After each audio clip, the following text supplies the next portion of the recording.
I'm fighting an 18-0 Dagestani wrestler in the final.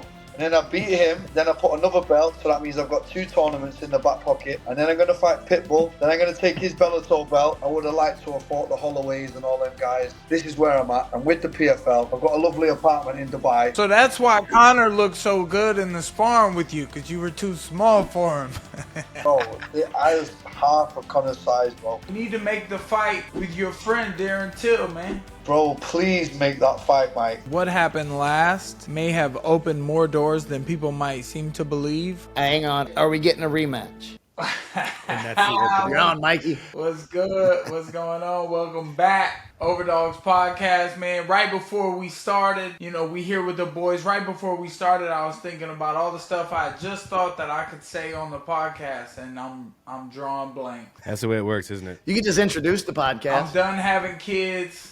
Shout out Overdogs. Yo, welcome. We're here. Overdogs Podcast, Mac Malley, Ice Bags, Platinum. We in the house. What's good, boys? What y'all been up to? Nothing. Like I got to start with the hat, dude. The hat's just fucking dope. I fuck with that hat. Man, I won King of Violence the week I wore this hat. What is it exactly? December 2nd, 2023. Yeah, but what kind of hat is it again? I forget. I bought it in Utah, Salt Lake City, when the week I was fighting Eddie Alvarez for the King of Violence. I was just in Utah, hanging out with Bucked Up, and so I'm wearing it again.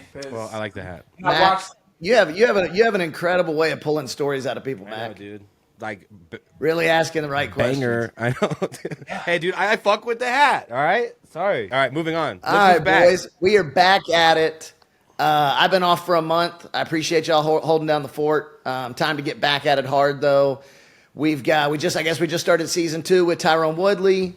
That was a banger episode. I hate that I missed that, but we're back in the saddle. Time to get it going. I had to deal with some personal shit. That's behind us.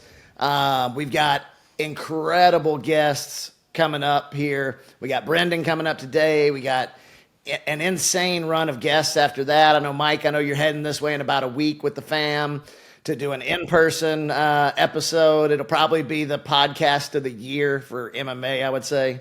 But yeah, it's fucking exciting, bro. I'm ready to get it, boys. I am very excited, too. I want to get Mike's reaction, but I'm just watching. Now he's fucking with the hat. The hat's going to be a thing. Y'all know that episode with Ray J? I don't know what show it was, but he changed his hat like every 30 seconds or something. Or it was like 40 seconds. It was like 6 different clips of his hat change, bro. You got to mimic great. You talking about the Kim K sex Sure, tape? that's the only Ray J video I've seen.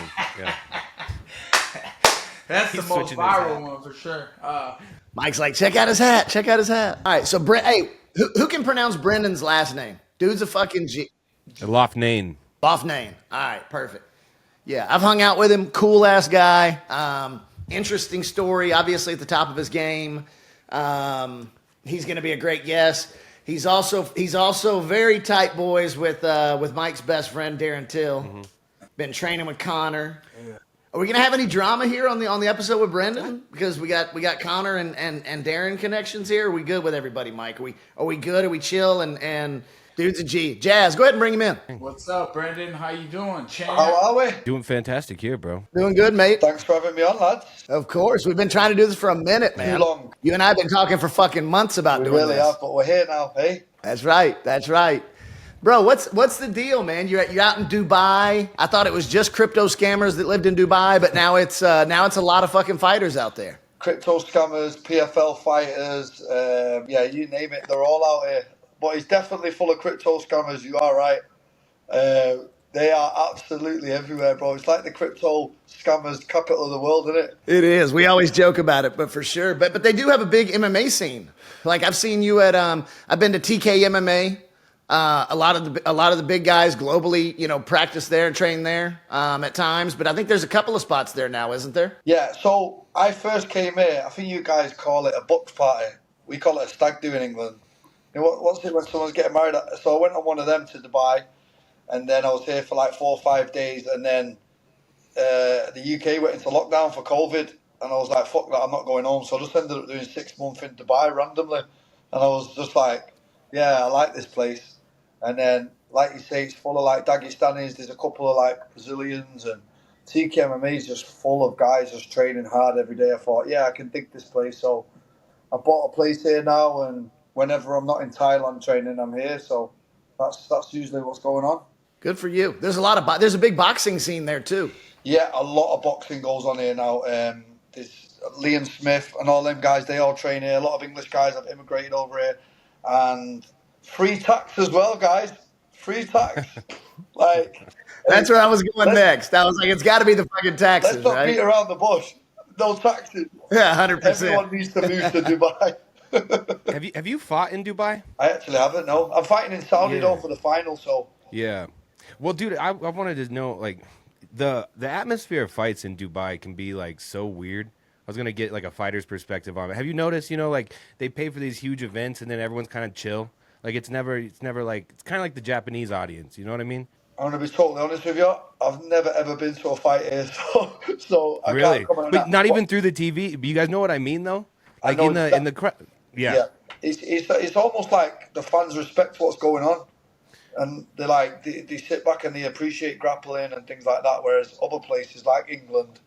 Getting slammed. Yeah, getting slammed, throwing beers. You know how it gets in them places. Yeah, dude. But don't you have is it McGillahan's or something like that? The Irish bar? McGregor's. Is that what it is? Yeah. All my boys go there because I think you guys are watching like UFC events at like 4 a.m. Yeah, right? I was over there on Friday. That place gets lit. Like, yeah, it's all the Brits, man. They pile in there. Irish love a party, bro. That place is great. I was just gonna ask, when is your fight? This weekend or next? He just fought like a couple weeks ago. He beat Kai Kamaka, so now he goes to the final again. Supposed to be his second time challenging for a mil. Okay. Right. I knew that your second time for the title, your next chance. Actually, it'll be your third chance, right? Third chance, yeah. Because you won the first one, had some trouble in the second, and now you're going back for the third. I mean, you're doing well over there in PFL. So when is that next matchup? So it's the 29th of November, so I've got like 12 weeks. I've got plenty of time, so I'm just easing back in now. Like you said before, I won it. I beat Bubba Jenkins in the final, won that one. Took my foot off the gas. You know what it gets like yeah, I've got the money now, I'm a champion, and then beat Marlon. And then I come up against Jesus Pinedo in the second one, and he was great. He ended up winning the whole thing, knocking everyone out, including me. And then I got myself back on the horse, and then just went on a storm this year. Been killing it. So yeah, it's been a fantastic year. Is that when you caught the knee? Was that a knee that put you out? Knee, correct. So tell us, because a lot of the people on here are used to the UFC format, right? And maybe not familiar with the PFL format. So and it's super interesting, right? Because you got a lot to fucking fight for, but it's just a different format. So explain to everyone, what the tournament looks like and how that's done. Right. So I like to explain it like this, right? It's a marathon, not a sprint. Okay. So you've got to have 4 fights in 7 months. All 4 fights are against really, really world-class opponents. Like, guys are really good in this PFL now. All different states. You win your 4 fights, you win $1 million basically. But along the way, you're also getting purses. This is a thing that people forget. So you get paid for your first 2 fights, regular purses, whatever you're on. And then the semis comes off the final. So, for example, let's say you make 600 in the semis, then 400 in the final, or 5 and 5, depending on how your manager's done it.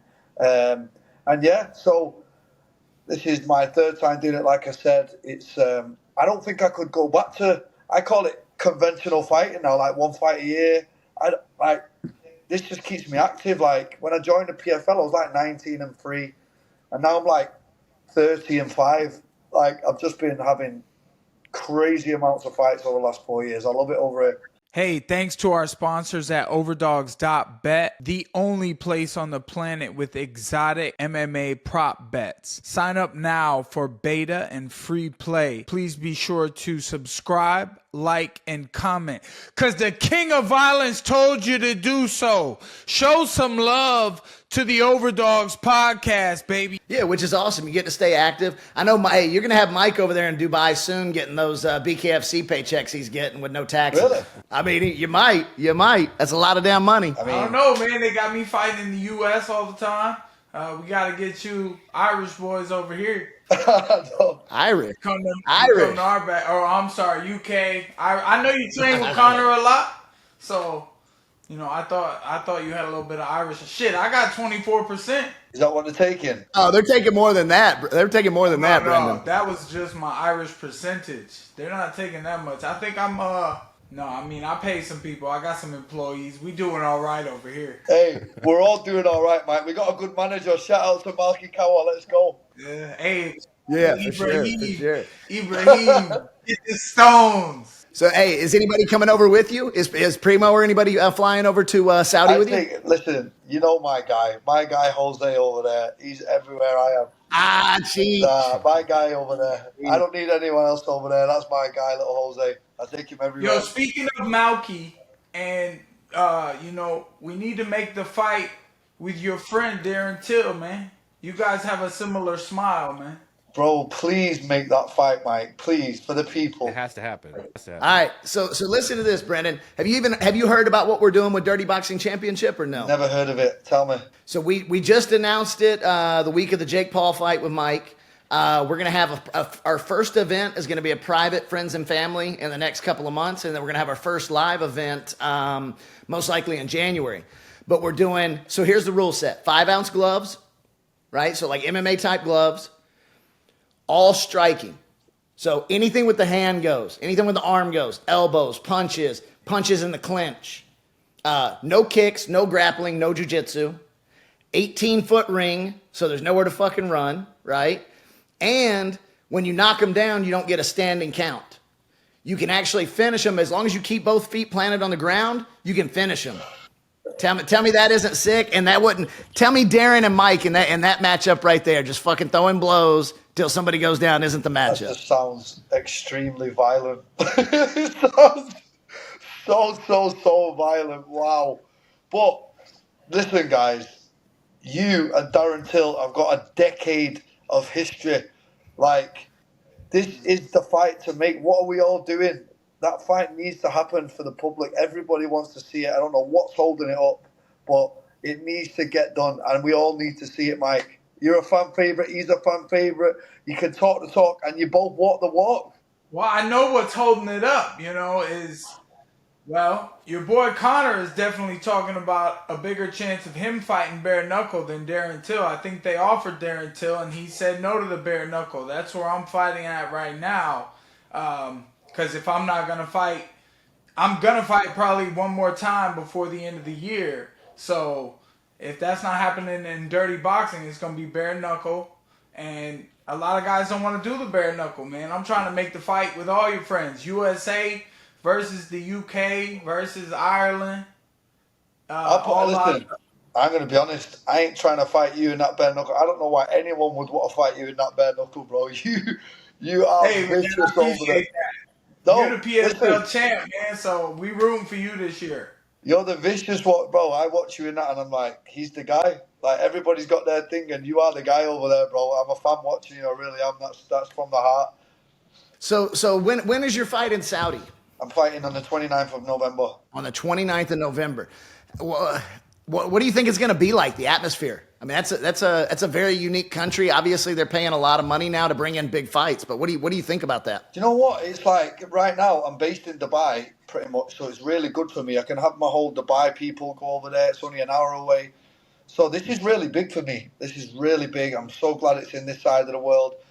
I've had I think 15 PFL fights now. 14 of them have been in America. Like, I'm done with America now. Like, I've had my US fights. Like, I'm so glad we're traveling a bit. I'm so glad it's in the Middle East, and I'm looking forward to it. Well, good. So I'll just say this, and most people may not know this, but you're pretty famous, at least behind the scenes, for your parties after big wins. I'm assuming you're not going to stick around in Saudi Arabia for those 4 or 5 days. Bro, did you know that Saudi Arabia alcohol is illegal? I did hear that. Yeah. I wonder what that's like. You know, it's not going to be like fucking Manchester. Either way. There's no room for partying there, is there, when alcohol's illegal? Nah. Like, what do you do? I don't know. I don't know what they do.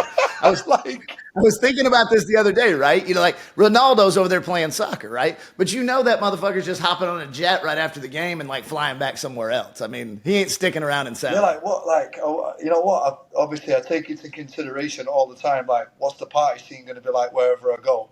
Because that's all I've got to look forward to, really. I spend 8 to 9 to 10 weeks just in camp. I'm like, okay, I want to get busy after the fight, you know. And I'm like, Saudi, really? I'm like, yeah, what's the next flight to Dubai? That's what I'm looking at. Like, what's the next flight back here, really, to be honest? All right. So tell me this, and I want you to shoot me straight. I know you will. What is the scene like in Dubai? I've been over there several times. The women, the parties, like it's pretty solid over there. Listen, would I be wasting my time here if it wasn't the place to be? Like, this place is great. Like, I just look at it like it's a place where every like-minded people have all come together. Everybody's getting here, the melting pot from all over the world. Successful people are all networking and making stuff happen, and it's like your life's just really easy. You don't even have to get out your car to put gas in your car. It all gets done for you. Like, everything is done for you. Like, I can have a toothbrush in my hand in about 3 minutes. Like, I just go on an app and it's just here in my hand. It's like, this place is nuts. Makes you a bit lazy. That's why I jump in and out. That's why I do like 3 to 4 months, and then I'm like, okay, I've got to get out of here. But then 3 to 4 months are great. It is 100% true, man. Like, whenever I talk to people about it, and they're like, what is it like over there? And I'm like, exorbitance. Just everything. You know what I mean? Whether it's fucking cars, women, food, alcohol, like everything is just to the max. Yeah, it's like an adult playground, really. They've just put absolutely everything on your feet, on your doorstep. Like, you don't have to lift a finger for anything. It's kind of lazy, but I kind of like it at the same time. You know what I mean, look at this. Let me just show you something. Look at this, guys, please. Right, I don't know if you can see that view, yeah? But oh, yeah. You know what I'm saying? Like, the place.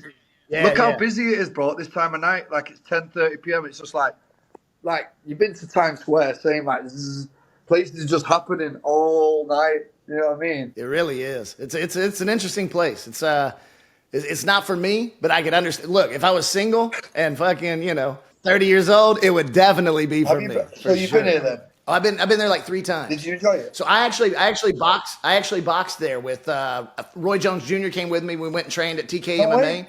And then I boxed in a crypto fight night like 2 years ago. Nice, man. So you did a little stint here then? Yeah, it was fun. Yeah, it was How long fun. was you here Yeah, I for? stayed there for like 8 or 10 days. Okay, sick. Oh, TK, how good is it, bro? The 9th floor outdoor. Amazing. You're looking over the city, like sitting outside. It's fucking amazing. It is. Yeah, you're a Dubai fan. I love it. I am for sure. Yeah, Mike, you have to try it. Try Dubai. Trust me. Yeah, I don't know, man. I got all these trips over here I gotta go do, and eventually I guess I'll get there. I've only been to the airport in Dubai. Actually, I got this watch in Dubai. I mean, that's how crazy Dubai is. There's like a fucking Rolex store in the airport in Dubai. So you just bought it in the airport on a random one? Yeah. You're the people I wonder about in airports. We were actually Who the fuck going is to shopping Russia, at the though. airport? We were going to Russia. So you were just passing through and were like, I like that watch, I'll take it. Pass through. Have you been to Russia? No, I haven't. Ah, see? I got you on that one. Yeah, true. I'd pick Dubai over Russia, though. I'm not going to lie. When are you going to come back over here? Well, David Feldman he said it looks like I'm fighting at the end of the year, so, and I think that's in the States. Okay, cool. So did you enjoy going back to gloves or not? I did. I thought I did, but I guess I just needed more time. I needed more practice. I don't know. Sometimes how the camp comes down, but it's like you try to think before the fight. I have doubts, and I have, sometimes I'm like, damn, I wish I could call and ask for this or ask for that, but I can't let them know, or like. Yeah. You got to get to the fight, and then sometimes you win. I had doubts before all those BKFC fights. I won them bitches. And then, I had some doubts and I had some strengths, and I went to the fight, and I don't know. I tried to keep fighting. I think I went out on my shield. I got up. I was ready to try to go again. I was getting pissed. Thought I was finna get after him. I haven't been hit since. So they was asking me about my rib today. I was like, I need to get hit. I need to get hit in it. I haven't done that. So I'm going to go to sparring soon and see, what I got left in the tank and how to advance from there and grow and get stronger every day. No, that's interesting that you say that, because like after I got knocked out, I didn't get hit for a long time. I was like fuck getting hit. I'm not getting hit again. And then I think I did 6 months with no contact, nothing. And then that's when Conor rang me and was like, "Oh, I'm in Dubai. Do you want to spar?" I'm like, "Fuck, I'm not turning that down." So then that's when I went sparring with Conor. And then, yeah, we was just sparring. We was fighting. And I was like, okay, the chin still works. Because you're thinking, does it work anymore? Doesn't it work? Like, you don't know where you're at with it. And then it's all in your head, bro. I was just like, it was just like nothing had ever happened, and then now I'm on this crazy streak again. So I'm glad that happened, to be honest. Yeah, I feel you. I mean, I could go into a gym and I know I could work with the best guys. I mean, Lyoto Machida's not far from me. I love going to train with him, and when I do go back to the gym, that's the first thing that's going to happen is I'm going to be sparring the best guys on the mat, and I'm going to find little rhythms in myself where I'm like, ooh, yeah, baby, I almost forgot I know how to do this shit. Exactly. So I'm looking forward to seeing that, but I also know with knowing that I'm gonna have some hard times too. No, bro. When them gloves come off, bro, you're a problem for any man out there. Trust me. Fuck. Keep the gloves off, bro. Keep the gloves off. No, we don't. Keep them away. We don't need gloves anymore. Hey man, the 5-ounce gloves in this are gonna be nice too. You know how many amateurs I knocked out with little MMA gloves on? Yeah, the little puffies. Yeah, the little puffies. So tell me this, and you hit on it a little bit, Brendan. Like you were like, I have no interest in fighting in the U.S. I really don't even like the old style, right? At this point, which is just 1 fight a year, 2 fights a year. If you're lucky and active. So like, what's next for you? You just you like the PFL clearly. You're fucking dominating. You're making a bunch of dough. So is that where you plan on seeing yourself for the foreseeable future? Do you have or what plans do you have? So here's the plan. Yeah, I'm fighting an 18-0 Dagestani wrestler in the final. Yeah. And everybody's like, ooh, when everybody's like, ooh, like he's the guy. I'm like, okay, he's the guy. Let's see. We gonna see. Yeah, that was what I was thinking. And then I beat him. Then I put another belt, so that means I've got 2 tournaments in the back pocket. And then I'm gonna fight Pitbull. Then I'm gonna take his Bellator belt. And then from there, we'll see what happens. We'll go from there. That's the plan. Ah, that's right. I didn't know that, man. Real quick, Josh, I didn't know that you beat an 18-0 Dagestani wrestler. No, that's who I am fighting. That's who he's next. taking in the final. Oh, that's who you are fighting next. Well, okay, the way you telling the future there. That's what you said. Wrestling, like, I fought Chris Wade, Bubba Jenkins, national champion. I fought Tyler Diamond, Mosley. I fought so many wrestlers my whole career. I'm ready for this wrestling. Let's wrestle. I can't wait. Let's wrestle. Let's wrestle. Let's wrestle. Let's wrestle. Let's wrestle. That's good shit, man. Let's wrestle. Well, so to stack on to Bag's question, that was like going to be one of my kind of questions. Like being in the PFL is a lot different, and you're one of the most interesting cases. Your history with Ultimate Fighter, then Dana White Contender Series. Yeah. Now you're over in PFL. I'm curious, like how it affects a fighter. Like you're growing and going through your prime in PFL. Like if you keep hitting, each year the champions wiped out. Slate's cleaned, and you restart. How many times do you hit jackpot, and then you just go, I don't need to fight anymore, or like he was saying, your ultimate goal. So it would be like Bellator champ at this point as they combine the 2 leagues? Well, I'll and be then honest keep hitting with the jackpots? I was like, listen, I said, don't phone me for that tournament anymore. I'm not doing it. I want to do super fights, all the bigger fighters. And now that they bought Bellator, wanting to do some big fights. So I'm like, okay, cool. And then they call me. They're like, listen, like, you make some good money over here. You've got a good contract. It's the tournament or nothing. And I'm like, fucking hell. Like, I can't explain to you how hard this tournament is, like mentally, physically. Think about it, yeah? You come out the cage, you're staring down with the next guy as soon as you get out, before you even took your gloves off. You're 8 weeks. I'm flying back to Thailand, 24 hours. Then I'm back in camp for the next one. I'm flying back to the US. And, like, it's a lot, man. I was doing that for years. Still, I'm doing that now. So I was like, I'm not doing the tournament. I've outgrown the tournament. Leave me alone. And they kind of said, that's all that's on the table. So I was like, all right, well, I'm not going to sit here and starve. Let's go. So then, best move I ever made. Now I'm on 3 great victories, some viral knockouts. Now I'm like taking on this amazing fighter in the final where everybody's like, oh, this is the guy. I'm like, okay, great. That's what I want, that guy. Like, that's the guy I want to fight. You know what I mean? He's been on a tear too. And then to conclude the question, what you asked, it'd be after this, beating him, that means I'd have 2 tournaments in the bag. Then I do want the big fights. I mean, who doesn't want to see me and Pitbull, 2 strikers, bunch of knockouts between us both. Like, I mean, that's the kind of stuff I want to be doing after this next tournament. Is and I'm sure you've answered this or talked about this. Like, is going to the UFC ever something you'd even consider?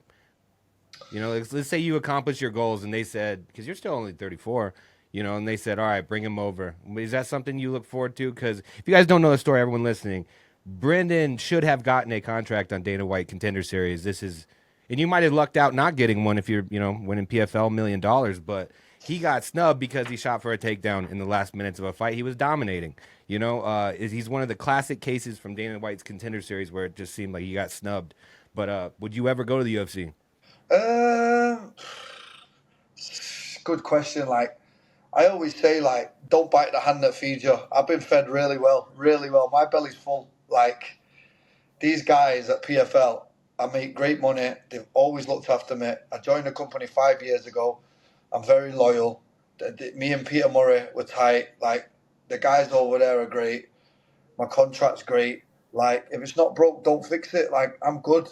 Like, I'm still getting world-class competition. I'm still on ESPN. I'm making more money than I would have ever made, ever. Like, double, treble what I would have ever made. So it's like, yeah, okay, I would have liked to have fought the Holloways and all them guys. Yeah, of course I would. Okay, cry, wipe your tears, move on. Like, what's the point in thinking about that anyway? This is where I'm at. I'm with the PFL. The ink's on the table. I'm getting paid. I've got a lovely apartment in Dubai. I've made some good investments. Life's good. Like, I'm not going to sit here and think about the bad things. I just think about the positive things and where I'm at. But I do get asked that question a lot. And, yeah, I mean, I'm tied in with the PFL right now. But there is fights over there that obviously I would love to have for my legacy. He's making me jealous right now. 34, on top of the world, living in fucking Dubai, chasing women around town, like winning every fight. Pretty much. Wife, kids, I love you guys. I'm just joking, kind of. There's a little bit of truth in there, but nah, man, I love you. I love you, man. I'm so glad we got to do this because we've literally been kicking this around for months, man. I'm glad to have you. Yes, sir. Me too. Thanks for having me, guys. Appreciate it, brother. For sure. One of the cooler guys that I've hung out with and any, you know, MMA or any of the athletes really that I've hung out with. So props to you for just being a good dude as well. Thanks, Josh. Thanks, dude. I got a quick question. Mike, there's nobody that I love more than you. I'm Mike. Not that much fun sometimes. We got to go golfing, man. Do you golf, Brendan? Oh, my God. No way. Terrible. Useless. It's fucking, damn. Golf is fun, man. Damn, that shit's fun, I'm bro. not lying to you. This is the truth, right? I have one life skill. I can fight. Anything outside of that is really difficult for me. Like, I've been single track minded since I was 15 years old, bro. Like, don't even ask me to fold anything, iron anything. Like, but if you ask me to fight someone, we can do that, can't we, Mike? Yeah, I hate fighting, man. I'm constantly trying. Like, I'm good at it sometimes, but I'm constantly trying. Like, I play other sports with people, and I'm like, you see how bad of an athlete I am? It's crazy that I've had so much success in beating people up. I love your honesty, bro. That's one thing I love about you, Mike. You just keep it real. You say it how it is. I love it. Oh, thanks, man. Well, you got to keep it real out here, man. Life's a bitch. And if you get her nails and her hair done and everything, she'll be looking good and you'll feel better about yourself. There we go. There's some life advice. You gotta love Mike, man. Nobody's realer in fucking life, bro. Legit. Real recognize real. Real recognize real. I love it, Mike. Always. 100%. 100%. So I do want to talk about this for a second. So you had your loss where you caught the knee, went out. Like, how do you, and I know you said it took you a minute to get back in, and obviously there's nothing better than hopping back in with Conor to get your fucking shit tested again. You know what I mean? Like, that's a perfect spot. Then all right, I'm good, right? Because obviously I've gone toe-to-toe with the best, and I'm good. I still got it. But, like, how do you take the losses? Are you one of those guys that just wipes it off? Or are you one of those guys that kind of stews on it for a while, and how does that affect you mentally? Sorry, my phone rang in, that's why it cut a little bit. But no, it did affect me mentally. Obviously, like, I was sat about, I was like, oh, I've been knocked out. Like, where do I go from here? Does the chin still work? I'm getting older. And you just fight demons, Mike will tell you. We just constantly fight demons, like, can I still do it? Can't I still do it?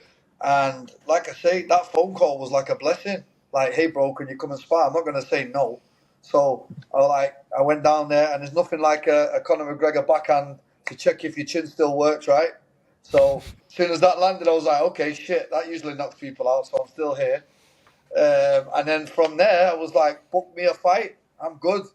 So I was glad the way it all laid out, really. Mike, I want to ask you the same question, bro. And look, this is just my outside perspective. I feel like you took this Jake Paul loss, like way harder than you should have. Did you take it harder, you think than other fights, other losses in your career?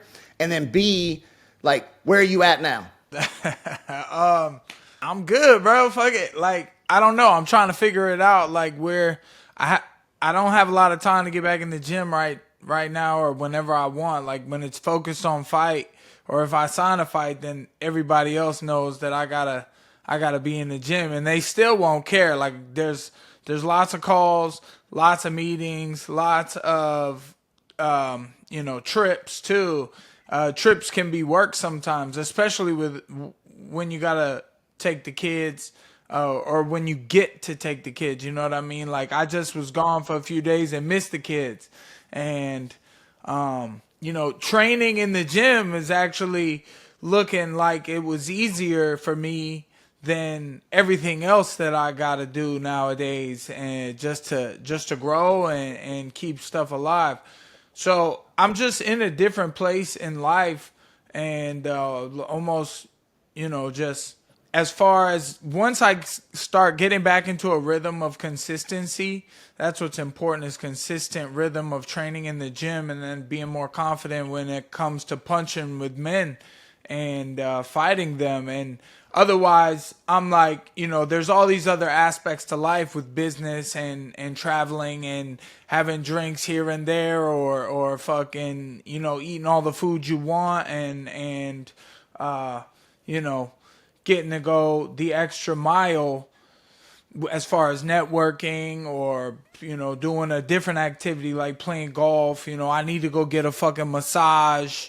There's lots of shit I gotta do, that's all. And I'm just always thinking about it. And I know that the chance is gonna come to redeem myself. And what's gonna be cool is it's probably gonna be bare knuckle, and I'm gonna fucking hurt somebody like that. So, all good, man. So, Brenda, you were saying you made some good investments. Like, we kind of talk about this with everybody. Mike's now, owns, part of his own promotion with myself and the Kawas, that we're getting off the ground. I know he's always looking at different investments. And you said you made some good investments because, look, you're 34, right? You're making a ton of dough, but at the same time, the fight game is always going to end at some point, right? So what are your interests? What are your hobbies? Like, what do you like to do? What is life after fighting at some point? Well, yeah, good question. I've got quite a good portfolio of properties now out here. A lot of them are off plan, so it's going to take 2 to 3 to 4 years to see the investments on them. I've now got a job with the BBC doing a podcast every week like yourselves. So, I'm in with them. I can do that. Bits of commentary now with the PFL. I feel like I'm just going to be like a company man at the PFL. I want to be the Michael Bisping of the PFL. You know what I mean? Like, I've been good to them. They've been good to me. I want to keep my foot in the door there and just see where it leads with them, and kind of roll with that and just keep one foot in the door at PFL. That's the plan. I think that's smart. And I hate to be a dick, I didn't know you had a podcast. What's your podcast about? Shout it out. No, it's so BBC. Do you know BBC in the UK? Mm-hmm. Yeah. BBC Talk Sport. Adam Cattrall, who's like one of the main reporters in the UK. We just talk MMA every Sunday. It's only a 30-minute show, but it gets aired in the UK on like Talk Sport channel. And I've had one previous to that. I'm just like you guys. I love just chatting with my mates, and this, like, how can you not enjoy this? This, like, I can't believe people get paid for this. It's crazy, right? So, I mean, this is definitely an avenue I want to go down, and I'm just going to keep building this. I got a quick. I agree. I think it's a. Go ahead, Matt. Keep kind of like hitting my question, but I'll stack on to it. So he asked you about good investments. I'm curious. I'm sure you get asked all the time. First thing you did when you got $1 million. What's like the dumbest thing you've heard of another champion doing the second they got $1 million? Nah, you did. We want to know what you did. Do you know what, bro? Like, I'll be honest, like, nothing much changed. Like, I was already doing all right. Like, I was making good purses, so it's not like I already had good savings. Obviously, the $1 million was amazing, but I already was pretty smart with investments, even up to that point. So it's not like I went from fucking taking social welfare to the million. Like I'm always been pretty switched on. So like, yeah, it was great, and it put me in a great position financially. But I was always doing all right. So like, I never did anything stupid because I know that fighting is this big and life is this big. So I put it in the right places. Well, but so then there's never been, you got to know some of the other champions that won $1 million. You've never heard, you don't have to drop names, like someone do something dumb. Like someone went and bought a fucking $500 car, crashed it later. There's got to be some bad story somewhere. You know what? Like, as close as I can get to that, I remember when I first made 50-50 and I made 100K. I could not believe it. Like, that was worth more to me than the million. I remember I made my first 50-50 and they put 100K in my account and I was like, I just made 100. Like, I couldn't believe I just made 100K. And I went to Vegas and I was like, it was my girlfriend's birthday at the time, and I was just like that with the card. Bing, bing, bing, bing, helicopter ride, sweets, you name it. I was just like, this is great. I didn't look at a price tag on anything. And that was my first like introduction to like, okay, I've got some money now. And that was worth more to me than getting $1 million. 100K goes really fast in Vegas like that, by the way. Especially when you're going bing, bing, bing, you know? Bing, bing, bing, bing, bing. Yeah, for sure. You're like, motherfucker, I just spent half of my purse. Yeah. To make six figures, though, to make 6 figures in one fight, it was just like, I remember my first ever fight, I made £150. That's like $200. So from going to that to 100K, I just didn't know what was going on. I just didn't know what was going on. I was like, what the fuck is... As soon as it landed, it was like, let's go. Ding, ding, ding, ding, going crazy. So I kind of got it out of my system early. Good. At least you didn't go there fucking swiping with the milli. Yeah. Exactly. Do you use like a financial advisor? And I'll say this: that's one of the good things that one of the things that I respect about the Kawas and First Round Management is they're always preaching to all their guys like financial responsibility, that type of thing. You know what I mean? So have you always had like a financial advisor, or do you just manage it yourself because you enjoy doing that? Or is Cheech your financial advisor? What? Wait, hold on. FRM are giving out financial advice. Tell them to call me because they ain't ever give me any. They've never called me with no financial advice. You know what I'm saying? Like, come on, Malky. It costs a little bit, though. It costs a little bit. Come on, Malky. Oh, it costs. Yeah. It costs a little bit, but it's well worth it. Shoot. Hey, Malky and Abe are somewhere going like this. Yeah. Cut the podcast. Cut that shit up. All right, tell me this though. I want to know this. If you had to choose, because you said you want mega fights, right? And Pitbull's a great fight. Is Sergio Pettis the same weight class as well? No, he's like 4 weight classes below. Are you big enough to make the super fight at 200 pounds or so against Jake Paul? 200 pound, bro. I'm like 73 kilo right now. Like, what is that? 160? Yeah. Really? You're that light? You're so tall though. I thought you were really tall and bigger than that. Yeah, I'm light. I'm light, guys. You know what it is? So I'll tell you why I'm light. Because I'm in a fucking tournament and I'm fighting every couple of weeks. Like, you're just constantly in camp. Like, you don't have time to get fat. You know what I mean? You're just constantly training. So that's why Conor looked so good in the sparring with you, because you were too small for him. Bro, I was half of Conor's size, bro. Like, I wasn't trying to stand in the pocket with Conor McGregor anyway, put it that way. Like, that's just me being real. Like, I was not trying to, like, just go blow for blow, bro. I just wasn't. Do we see him fight in what'd they say, early 2025? Is it going to finally happen? Do you know anything at all? The injury definitely did happen. Like, that injury happened, and it was one of them, like, he was looking, I'm not just saying it, like, he was looking so sharp. He was looking so sharp.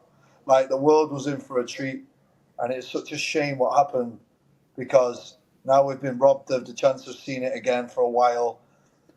He's back sparring again, he's back training full time. Hopefully, we'll bump into each other again in the road soon, and we can get it going again, because it was great time. 6 weeks nearly every night. Like, we trained at like 10 p.m. across the road over here. Like, let's just meet and have a fight. Like, we trained 6 weeks, right? I think we grappled once and wrestled once. We were just fighting. It was great. I loved it. All right, I got to ask this. I know you're homies. but you got to give me an unbiased opinion here. In the rule set that you just heard for Dirty Boxing Championship, 5-ounce gloves, anything with the arms goes, clinch, punching, etc. Who wins between? Give me the line. Give me the odds on Mike Perry versus Darren Till in that rule set. Bro, I'm never ever gonna sit on here and say Darren Till's gonna lose a fight. I can't do it. Like that's my guy. Like you guys wouldn't say Mike's gonna lose ever, right? It's got to be code, bro. I respect that. Not a I respect chance. that. So that's my guy. All I'm gonna say about that fight is I want to see it as a fan. Never mind, friend. I want to see it as a fan, bro. That's like from when he was screaming at you through the cage and all this. Like imagine the trailer you could make for this fight.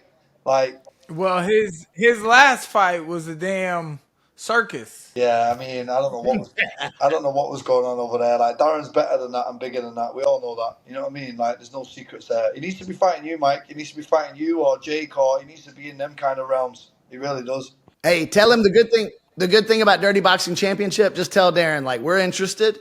And the good thing is that there's no takedowns, because I saw the bodybuilder guy shoot and take him down at the end of that boxing match, by the way. So tell him he don't have to worry about that. Oh, fucking, I don't know what was going on with that show. that show, man. Like, that show was crazy, right? That show was like... Wasn't that just it was 2 steps away from him fighting like 3 midgets at one time. It was just that far away from it. I got a quick question, Brendan. So you said you obviously you do the show for BBC over there with Adam Catterall. You like talking about MMA? Do you obviously follow like the UFC fights? You watching Noche this weekend? Oh, you got any picks? Like you got any breakdowns for us, bro? No, I'm actually super excited for that fight. Like Merab, like I've also trained with Peter Yan a lot. Like he trains with me at Tiger Muay Thai, and I was with him in the camp for when he fought Merab, and he was looking. Peter's fucking good, and the way Merab beat him, I was like, oh my god, Merab's fucking good. Like he's a really good unorthodox fighter. Sean's a sniper. Sean's like the McGregor of the 35 division. He really is. I am so excited for that fight over 5 rounds. Like I just don't know. Like you'd think, oh yeah, but Sean's gonna catch him. Yeah, but what if he doesn't and just keeps getting flipped on his head? Like there's so many ways this could go. It's an exciting one. I can't wait. Dude, I saw someone on Twitter literally say if Sean O'Malley can outwork Merab. Like what? That can't happen. That can't. That literally cannot happen. But you got to look at what that means for O'Malley. O'Malley's going for a long run in that octagon, and he is going to move all the time. The whole time he's going to move his feet, and he is going to be zipping left and right and jabbing and counting on Merab coming in and grabbing his legs. He's going to be looking to strike where Merab's head and face are going to take, knockdown shots. I mean, he's not going to stay still to let Merab get a hold of him, but Merab does work extremely hard. But it all depends. I mean, if he could just jump in there and grab his legs together, but Sean's going to be moving the whole time. He's going for a run. So that is, in a way, could be outworking the time, because that's important too. The timing that Merab will need to feint, and then get either a shot off to set up the takedown or just go for the takedown. He's going to have to time that well because Sean has the reach. Yeah, and it's like we just saw Sean take out Aljo, who's a teammate, of Merab. He has a way different entry into takedowns than Merab does. Merab bulldozes. It's going to be interesting. Like, it's because, Aljo likes to tie you up, drag you down, backpack you and all that stuff. He's way more slick. Merab just bulldozes you. Well, Merab has like a judo, like an Olympic judo, or what did he do? He did the fighting with the gi jacket on. Mm-hmm. It wasn't judo. It was sambo, maybe, or it was like it. It was like a Georgian version of sambo. Yeah. Mm-hmm. And he's get some crazy takedowns from that, but. When he fire carried Henry Cejudo, carried, I was dude, fuck, this is different. Like, he slammed him, started talking to Mark Zuckerberg. That shows how calm he is. Like, his wrestling, he showed incredible wrestling in his career. And, like, Sean has showed that he can be wrestled from time to time. So that's what makes it so interesting. Well, so do we got any picks? Bags, you want to make a pick on it? Oof. Does anybody know the lines on it? I can double check. And Brendan, do you know have they put a line out on yours yet? No, I don't think so. I'm not sure. I don't really pay attention to all that stuff, to be honest. You don't? Nah, not really. Really? That'd be like the first. As soon as my fight was set up, that'd be the first thing I look at. I'd be like, "What are these motherfuckers saying? Like, what do they think?" You know what it is? I try not to look at it because it gets in my head sometimes. Like when I fought Chris Wade, I was 3-1 underdog, and it pissed me off. So when I won, I was like, "Yeah, what? I don't know what you're all smoking, but we're all rich off you. Thank you." Yeah. That's what I'm saying. I'd be looking at the lines just so I can say shit like that. Yeah, exactly. Okay, so Sean O'Malley is a minus 132 favorite. Marab's God.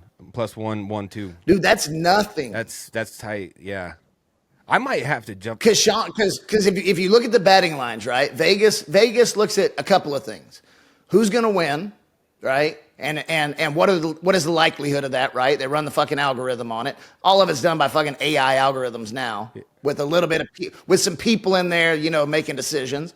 But the bigger portion of that is what are people going to bet? Because what they need to do is they need to get a 50-50 split on the money, right? And you got to know Sean O'Malley is, being the superstar that he is, that people are going to bet Sean O'Malley. I would have expected like minus 200 there. So we're going to make some money. Look, I'll just say this, man. I kind of agree with, I think everybody said it. Like Merab has a chance, right? With what he did with Cejudo, just the run he's been on. His mental seems to be really solid. The guy's just sitting around. He might be the funniest guy in the UFC to me. Yeah. He's just on point at all times. And if he's at plus 100, that leads me to believe that Vegas kind of likes it. Yeah. Listen, he's not going to let Sean take a single breath for 25 minutes, bro. Do you understand how horrible that is when somebody's on your case like that? Like, if he doesn't knock him out, he's in a whole world of problems. He's got 3 rounds to probably put him out. Tops. And then it's deep waters because, Cheeto is good at range and all that, but he's a kickboxer. Like, he knew what he was going to get with Cheeto. This is a whole different story. This is like a bulldozer that's coming at you for 25 minutes. Like, so good keeping your sniper style, but he's getting out of the way, but he's making it ugly. He's double-legging you. Then he's, letting you back up and double-legging you again. Oh, God. It's the worst type of matchup. If he makes... I was about to say, is that the worst type of guy to fight? Is the guy that just fucking goes straight at you and just doesn't stop whatsoever? I mean, if you don't knock him out, it's the worst fight ever. It's the worst. Yeah, he's just not going to stop, is he? That's what I look at Mike in BKFC as, because I don't give a fuck how many times you hit him. The guy's just like a fucking bulldozer in your face, right? I think it was Eddie Alvarez's quote after he got stopped, didn't come back out for the third. He said it was like fighting a fucking battle axe. That's fire. Yeah, that's fire. You beat some absolute legends over there. Even some fights where I was like, okay, well, Michael Venom Page, I know Michael, and then Rockhold and all these people. These are gangsters, bro. These are serious fighters. And they're all a lot bigger than you, bro. Like, a lot. Like, and you're just walking them down like nothing's going on. And I feel like that's what Merab's going to do. This is where Merab's at. You're right. I don't know, though, Sean. I know. I guess, look, the more I'm like, I like both of these guys. I don't have an issue with either one of them. I even saw Sean Strickland talking about the fight, and he said he trains with Merab, and no one works harder than Merab, and he's always positive with work ethic and everything. But O'Malley, I can't tell if he's hyped up this week, if he's gonna. They're gonna have a press conference. I would assume that they're gonna get to talk shit to each other. We're gonna see that in a day or two, and then how much will he talk shit? Sean seems kind of chillaxed right now. Maybe he is confident. And I kind of want to root for the USA Sean O'Malley because he's been so... And then the more I want to root for him, I'm like, Merab could actually just get a hold of his legs and beat on him. It's 50-50, bro. I don't know. You could take him into deep, deep trenches, I call it. And it's not a nice place when you're in there. Like, because Sean likes to look pretty on the outside, pick his shots nice and be smooth. But this ain't going to be smooth, bro. Unless you knock him out with like an Aldo Conor type one shot. Like, this ain't going to be smooth. That's got to be it. he's gonna Gonna be land rough, that yeah. shot though. I think at some times because I and he agree. said he guarantees he's gonna hit that cut that Marab posted. Oh, I Yeah, bet I he I does. saw agree. Marab's eye. His eye is like a little hanging over his, his skin's like hanging over from where he got cut, and O'Malley could just pop that thing, man. Well, one thing about Marab that's weird too is how many takedowns he does get. Like I think you said something about it, Brendan, too. Like he doesn't, like he gets tons of takedowns, but he doesn't really hold you down that long. Like he lets you pop up and beat on you while you get up, and then just shoot another one. So then it's like if O'Malley starts getting uncomfortable throwing that fight-ending shot when he's crashing in, he starts getting hesitant. It's over. Like Marab's gonna run away with it. I'm picking Marab. Mac, I got a question for you, Mac. I never ask you questions on the show, but I've got one for you. If it's Brendan and Mike, right, and they're sitting on a couch together, and we duct tape their mouths, who dies first? Wow, It would- what a it- random question. Oh God, dude, it took me a second.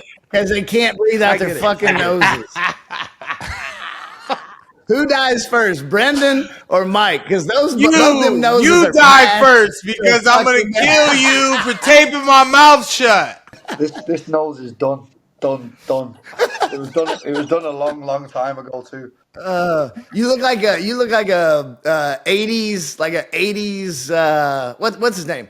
Was it James Brown? Who had the who's fucking the nose guy? collapse and doing so much They coke? literally just ate his nose away. Art. Hey, Dave Chappelle talked about him kicking the couch and shit. Who was that? That fucking guy, Art something. Fuck your couch.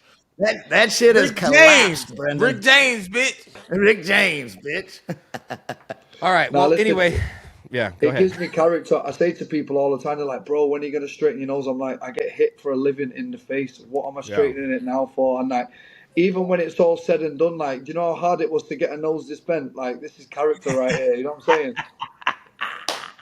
Straight up. So And don't tell me you don't use it to your advantage with the women. Every now and then. Yeah. Every now and then. Oh my God! How did your nose get that way? Sit down, let me tell you. yeah, Yeah. that's a tailbone just impressed under my nose right there. Yeah, exactly. That's right. I got the ears too a little bit. And I see these videos on social media where these guys are like hitting their ears with like weights and shit. I'm like, man, I used to fucking try to get the ear a little bit. Now I'm like, I wish I fucking didn't do that. Really? I was You don't pissed. like it? Luque broke my nose. I was pissed that he broke my nose after. I saw it in the back and I was like, look, I let that motherfucker do to my pretty face. My son is going to be gorgeous because when he grows up and his nose is all chiseled because ain't nobody fucking hitting him. It's character, bro. We had to earn these ears and this nose. Yeah, well, Oh, yeah, those are receipts. Yeah. 100%. Yeah. Anytime I've ever been in especially in the last 10 years, but anytime I've ever almost gotten into an altercation, I'm always looking at dudes' ears. Like if we're all bowed up on one side, I'm looking for ears, right? I'm like, all right, that's the one I don't want to fuck I'm gonna with. play right there. He's referee got for the this fucking one. ear, Yeah. right? Yeah.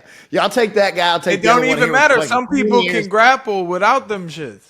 They wore their earmuffs every day and they don't have the fucking ears. That's true. We don't want to be wearing earmuffs, though, do we, Mike? I'm not a No. fighter like you guys, but no, I gotta say I wouldn't even wear that shit. Yeah, forget the earmuffs. Yeah, you just look cold on the map. You have like ear muffs. Now on. my son will do some wrestling and he's gonna wear them fucking earmuffs. He's gonna be a model. He ain't gonna have no tattoos. He's just gonna take pictures. And he's gonna be a sex symbol if he wants to be. I'm becoming one. They starting to ask me questions. I went on Knuckle Hub. They was doing sexy videos of me. I was like, shit, I'm becoming a sex symbol finally. My wife better watch out, man. I'm telling you, it's happening. Girls gonna have posters of me on their wall. That's fucking great. You know, Right. the British came to America, and we were British before we got to America, and now I'm over here. You know, at one time we were born on the same side of the fucking world, bro. Exactly. We got the same blood for sure. I love it. Man, Brendan, I'm so glad you came on, dog. Best of luck on the next Millie. Yeah, Can't wait to fuck watch yeah. that. We'll get it done. Dude. Yeah, anything you want to plug, anything you want to talk about before you roll out? I know it's late there. No, just want to say thanks for having me on. It's about time. We've been talking about this for years now, so It's good to get some good content in with you guys. And Mike, best of luck. Good to catch up with you guys. And You yeah, too, man, bro. keep up the good work, fellas. All right. Appreciate you, brother, man. And best of luck in November. I know you'll get it. Let's go. Thanks, guys. Take care. Have a good night. See you guys. Yeah. No, I'm telling you, I knew he would be a great fucking show. He's one of the real ones. You know what I mean? Like, I've hung out with him and I've been talking to him probably for a fucking year about coming on. Nice guy. Good fighter, too, Super man. nice guy. I mean, shout out to PFL, man. Good for them. They got some good guys, and they're throwing on some good fucking fights, and we love to see it, man. Wherever we gotta go, that these fighters are out there trying to be better men, stronger men, and you know, some the shit talk between them, whoever the matchup is, and then they clash, and you have a winner. It makes it seem like whatever they said all week, whoever won, they were more right than the other guy. And the world fucking changes every weekend as these men fight. Every weekend we change the world and develop it how it's gonna act the next week. That's what fighting is, man. But I do like. I don't know the Dagestani guy, right? I'm assuming he's very good if he's 18-0 and in the final, right? But damn, how much would you guys like to see him and Pitbull go at it? Be a fucking brawl. Oh, fuck yeah, dude. Well, I'm down to watch the 18-0 fight. But that's still a little while. I mean, it looks like there's going to be a lot. So next month, October, is huge in the UFC. Like, there's so many good fucking fights. And We had some really good chat about the main event real quick. Did you guys make your picks? Let's just run down the 3 big fights of that card real quick. I got Merab. I'm taking Merab. But, like, I think Sean can definitely crash him. You know, like, yeah, they can happen just like Aljo. I think it's a different fight while it's still somewhat the same. But I'm going to take Merab. I think if Merab can get him down a couple times, it's just going to – there you go. I'll take Merab. O'Malley. I'm going to take Merab just purely based on the line alone. I really like how this one's going, and I can't wait to see if O'Malley can get it done, and then I'm coming back to talk shit to you motherfuckers. I was like, hey, you earned it if he does. You got it. 100%. All right, what's the other fights on Let's that do card? Alexa There's a couple good Grasso ones. versus Shevchenko. Obviously, a split decision draw in the last fight. Close. I don't know who you guys. Oh, and that dude, it's actually interesting. And Grasso's still the champ after that split draw in Mexico. But the odds on this one is, I think Grasso a plus 100. Damn, Shevchenko's probably going to be the one that's able to get it done on UFC Noche and beat the Spanish fighter. And I'm fucking going to root Grasso, though. Because I'm rooting Grasso. She won the first time. We were all like, oh, she got the back. Oh! I was in a club in the Dominican Republic watching that, dude. I couldn't believe it. Me and Superfan, you know Superfan Bags. We were sitting there in a club watching that, going, "What the fuck?" All right, well, I'll take. Who do you got? So you're taking Shevchenko, Grasso. Okay, just because we like Latinas. Okay, and then Bags. What about you? I'm taking Grasso as well, but I'm just saying. I want to say this: the fucking Sphere Noche thing, but in Riyadh, is the weirdest marketing like mashup I've ever seen. I don't understand what they were thinking with the whole thing. Oh wait, I'm so sorry, dude. Alexa is a -3, -100, -130 favorite. Oh, I'm taking pretty low. Shevchenko. Roughly what O'Malley That's was. still pretty low. Yeah. No, Shevchenko has a but it's good interesting that she is the favorite. I like Grasso there. Okay, I'll take Chev on that one. But okay, If back you to bet, back to I the saw this production thing. thing. It's like Go no way that's gonna happen. It was like if you bet 500 on the 9 or 8 Mexican fighters on the card, then and if they all won, you would a get parlay. 5,000. But It'd be more than that. It's got to be. So we got Gotta Irene Aldana right, a -120. 9 parlay, yeah. Yeah. Or yeah, maybe think it was about how 50 crazy bucks. that is. I don't know. Yeah, probably like 500 makes like 50 G's or something. Somebody bet 10,000 on football and won 13,000, or 10 cents on football and won 13,000 Oh, on a parlay. They pick every NFL game or some I shit. don't know what. no, they yeah, did. someone They someone parlayed Okay. hit like $15 for 110K, and he picked every money line of the opening, like Jeez. the every game of Yeah, week that's 1. nuts. Yeah, just the It's money like line. winning the King. That's of Ireland. that's what keeps the gamblers coming back. Those stories right there. As they're in week 7, they're down $100,000, fucking crying. New house coming Yeah. this playoff series. I swear. That's right. All right. Who's the other fight? Okay, this one is a big one, dude. Brian Ortega, who we've had on the show, friend of the show, and Diego Lopez. And Brian Ortega is a plus 156. I'm going to grab a beer while you two break it down. I can still hear you. That is a good, interesting one. I like Diego. I think Diego is small because he was small in the last fight when he went up. And yes, he was tough and he's new, right? And that's what we thought last time. He's new, the experience of the other guy. But Diego showed us to be tough, and then it went to decision, I think, after a couple tough rounds. But I think Ortega sees something as far as his size, and when it comes to grappling, and we saw him be tough, so he's gonna have to probably take some shots from Diego, some punches. If he can take those, which I know he's gritty and he's tough, and mentally, I saw him say something about, they posted like a caption was like, oh, Brian Ortega ready to finish his dreams or something. He was like putting everything on it, against Diego Lopez. So I don't know. I said all that just to say I think Brian Ortega is going to be able to pull it out. So intuitively, I just wanted to spit out Lopez because he's exciting. You know what I mean? And I think the kid's got a super bright future, but Mike just convinced me pretty easily that I think Ortega wins that fight for all the reasons that Mike just said. I think Diego is on a slingshot. I mean, he just took on Ige, dude. I think he's been revving his engine too high, going too high up, too fast. Some people can pull that off. Conor did, but I don't know if this guy, I don't think he gets by Brian. I think Brian toughs it out. A little bit of experience shows. He's been in deep waters. I think Diego is going to be a superstar. Who was Ortega's last fight that was so good? It was the Yair. We watched that together. Yeah, Yair, yeah. Yeah, we watched that together in Mexico. Double check. Yeah. Because then he was supposed to fight. When I thought Yair was going to dismantle him. Yeah. And Ortega showed some fucking, like Mike said, grit. Yeah. He got that hurt. fight was And he rolled his incredible. ankle right before the shit Yeah. too. We talked about that with him on the show. Yeah, it was Yair. He won the submission in the Listening third to round. y'all make the same pick as me just Dude. makes me kind of think that Diego's still going to keep the train rolling. But He might, I'm bro. sticking with I'm telling you Ortega this. because he's so pro Jesus, man. Same.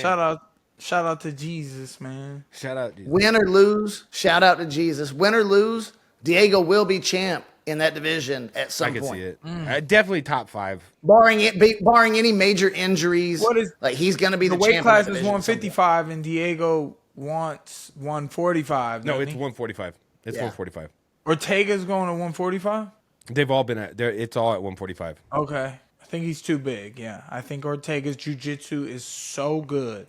If he can get a hold of Diego, and not to say Diego can't scramble, but I think his jiu-jitsu, that Gracie Baja high level, is good, man. Wait, this is weird. On fight odds. Oh, I see what it's saying. It's saying Brian Ortega fighting Ilya. But no, I think the winner of Diego and Brian will probably fight Ilya after Holloway. Yeah. After Holloway.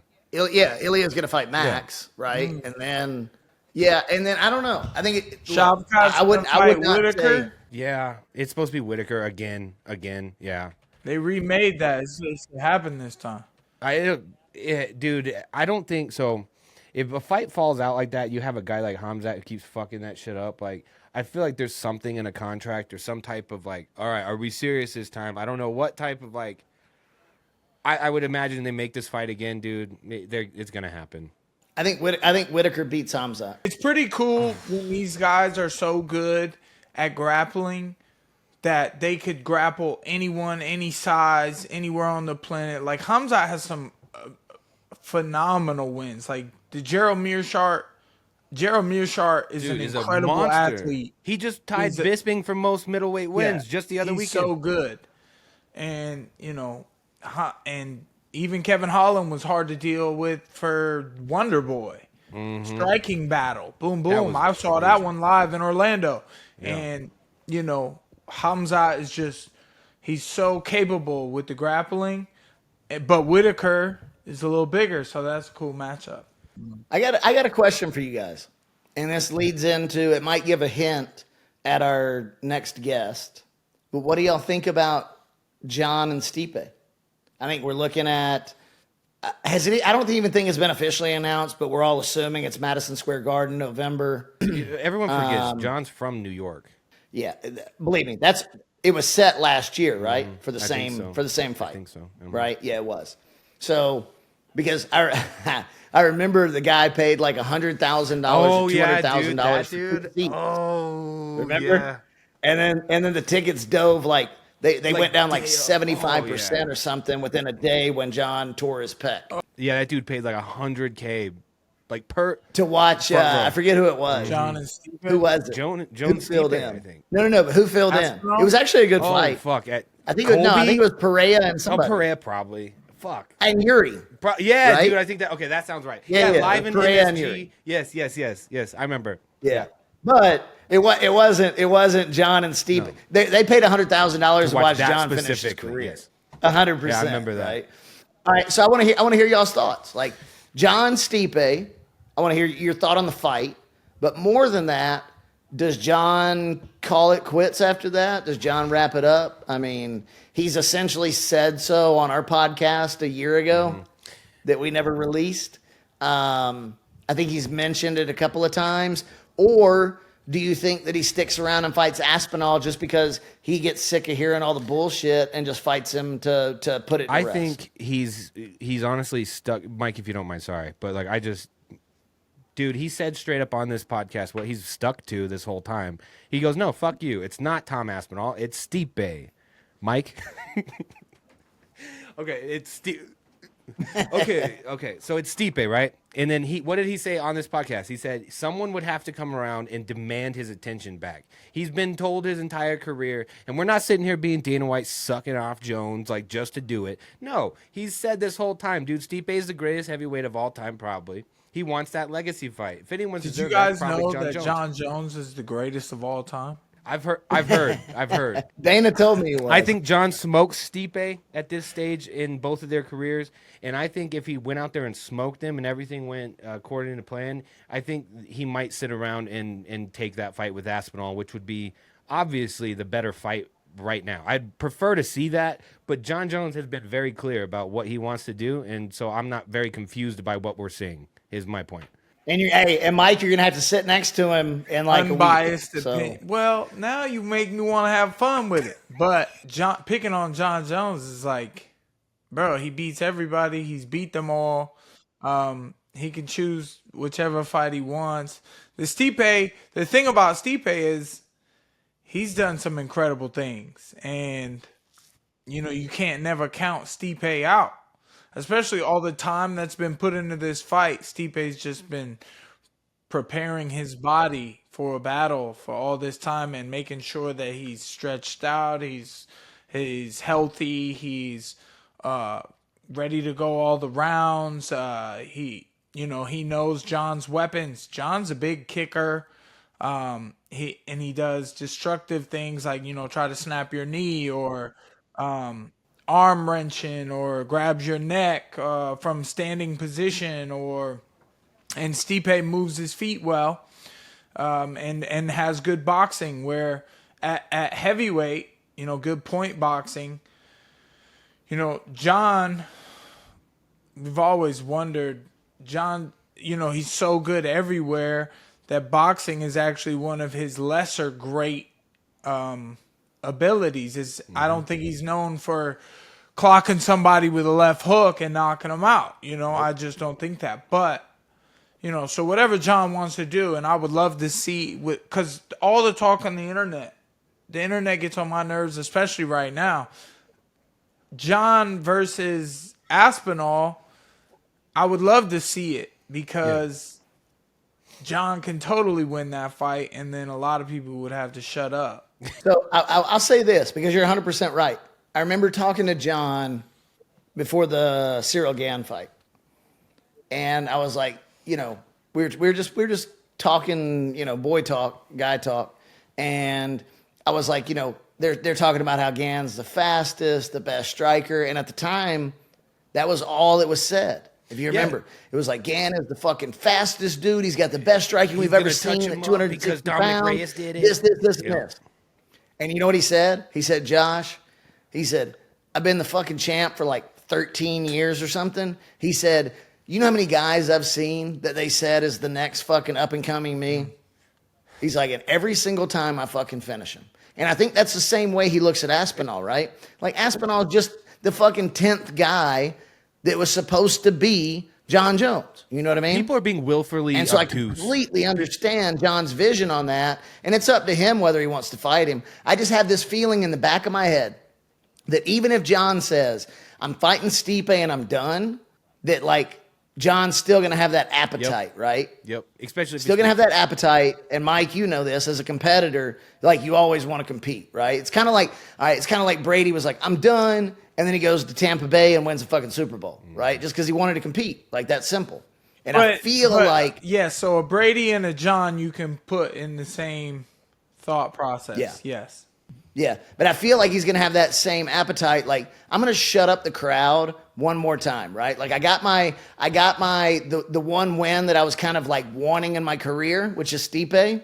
And then I'm going to come back and just prove everybody fucking wrong. Even if he says, I'm retiring, I'm done, I still feel in the back of my head like he's going to fight that fight. I think if he smokes him, like 100% he's fighting again. If it's like a close fight, I think you're still right. Like, I think the hunger is still there.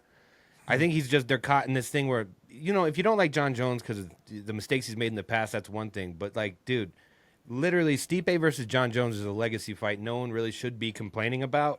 Especially when they're making like their point clear. I feel like I'm not even defending anyone. It's just like, dude, he's stayed on course with it the whole time. It hasn't been jumping over and over. It's been Stipe, and everyone wants him to go fight Tom Aspinall. And like Mike said, if he went out there and beat Tom Aspinall, people are just gonna find someone else. And then what? He goes, now can I have my fight with Stipe? And everyone's like, no, now you want the washed up, dude. People just don't like John Jones, and that's okay. But like, don't be willfully obtuse, you know. That's how I feel about it. But I think he smokes Stipe. I think that's well said. I think he smokes Stipe, and then I think he has that hunger to come back and prove willfully obtuse. Obtuse. I think that was well said. That was actually the best thing that Max ever said on the show. So applaud to Mac. Look, motherfucker just shot it. All right, Mike, give us a hint, bro. I need a hint on who you're gonna fight in BKFC next, man. I gotta ask it. He left. He fucking left. Oh man, I gotta know, man. Look, I've been so out of the pocket that I haven't even like. Normally, I would just text you and be like, "Yo, who is it?" So I wouldn't have to ask. But I gotta ask because I haven't been around for the last 30 days. So I gotta know. Like, give me a hint because it's got to be a big name, and none of the big names want to fucking fight you. We've already talked about it. Don't tell me it's somebody within the BKFC organization that nobody. Well, wants you to know, see. God works in mysterious ways, and I believe that what happened last may have opened more doors than people might seem to believe. I'm good to do business with. I show up and I damn near, I give it my best. And when it comes to training this time and wanting to come back and do fucking better, shut people up, that's going to be, my hunger is going to be a big part of whatever the opportunities are this next fight. And when that comes, I just can't, I don't even believe it. Whoever the matchup is, who they've Conor. Told me. Tell me it's Conor. I think that one is still needing to be made. I think I'm making that one within the next months because if I don't believe the one, based on the location, based on the opportunity, there are 3 possibilities of potential matchups, and then that would determine weight classes and everything else like that too. I will obviously want to do it at 185. So. Are you telling me you don't know who you're fighting? No, I'm telling you that they gave me a name and I don't believe it. And no. There are 3 possibilities of opponents based on the location. One, the one they told me it's supposed to be, I don't know. I don't believe it. So it's a big name then. Yeah, everybody wants to see me beat them up. 2. It ain't. He's talking about Darren. No, or way. Dylan. Go ahead. Or Dylan. There's so many. No There's way. so many it No could fucking be. way. There's I so don't many think it could be. Like Dylan Dennis still be watching my story because that motherfucker wants to make a fight. Clout And- chaser, bro. And then he'll go in there and then fucking make it a circus. But bro. like, David Feldman said, I'm gonna stick to my sport now, and that's BKFC right now. It is what it is, and so I'm gonna stick to that. And there's guys who might talk, but they really don't want to come see me with the bare knuckles. And Darren don't want to see me with the bare knuckles. And I don't think Conor wants to see me with the bare knuckles, even though he talking that chirp. All right, what are the locations? I can't. He said, so what you do is you go to Google and you figure out BKFC fight mid-September location. Okay, I'm at a computer. Look it up. Yeah, BKFC mid-September or mid-December. Sorry, not September. And hey, and shout out to Feldman. Like we've talked very much about BKFC over the last year on this podcast, including Utah and Thailand. In mid-December, they haven't released it then. Who the fuck is? I mean, Well, there would be this nobody is in an Utah, AI nobody answer. in I Thailand. hate AI.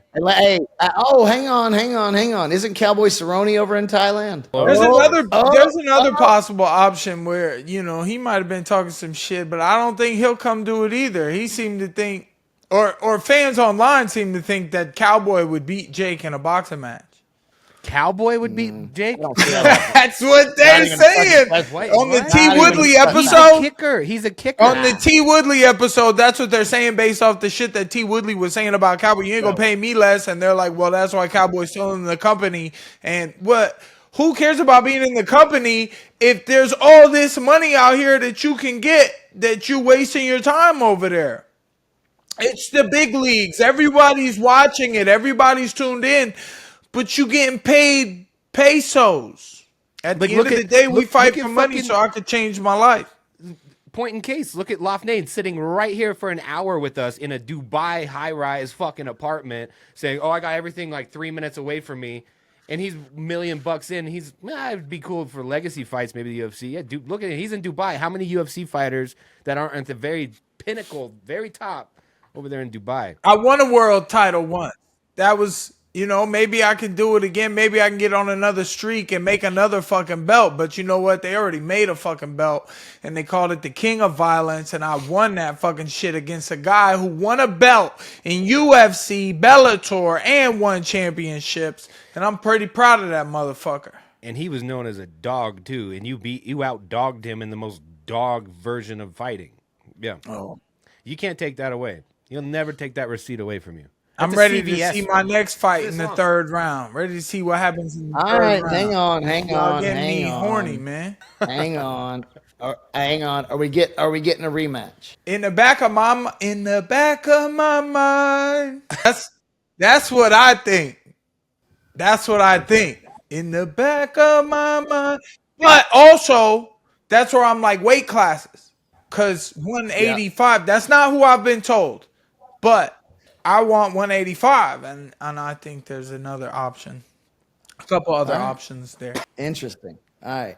I mean, I'm just, at this point, I'm just over here like begging for fucking answers. I gave you the answer.